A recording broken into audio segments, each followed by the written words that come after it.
자, 오늘 새로 나온 코로나19 신규 확진자 수 50명으로 48일 만에 가장 적었습니다.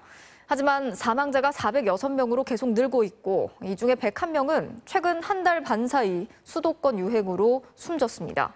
여기에 코로나와 이 독감에 동시에 감염됐던 사례가 국내에서도 3건이나 있었던 것으로 확인이 됐는데요.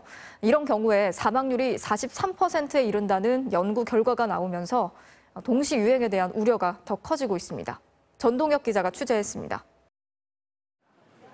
지난 2월 독감이 유행하던 시기에 대구 경북 지역에서 신천지 관련 코로나19 집단 감염이 확산됐습니다. 이때 독감과 코로나19에 동시 감염됐던 사람이 3명 있었다고 방역당국이 밝혔습니다.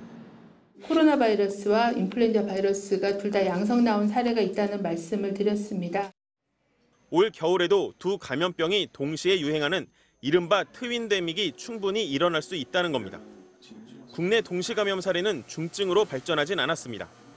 하지만 외국에선 독감과 코로나19에 동시 감염됐을 경우 사망 등 중증 위험을 높이는 걸로 조사됐습니다.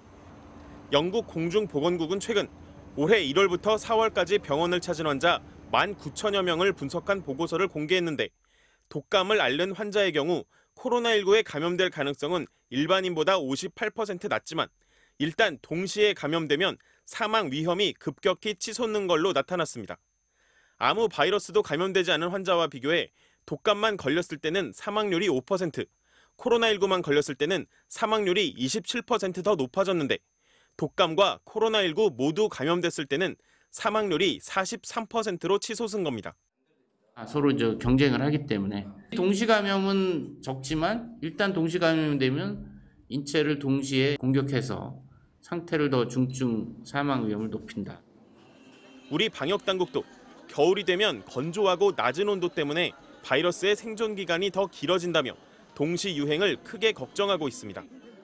인플루엔자에 대한 백신 접종률이나 아니면 사회적 거리 두기에 대한 실천이라거나 하는 그런 점들이 유행의 크기를 결정을 한다라고 보고 있습니다. 방역당국은 코로나19와 독감을 어떻게 구분하고 치료할지 의료계와 진료 지침을 정하고 있다고 밝혔습니다. MBC 뉴스 전동혁입니다.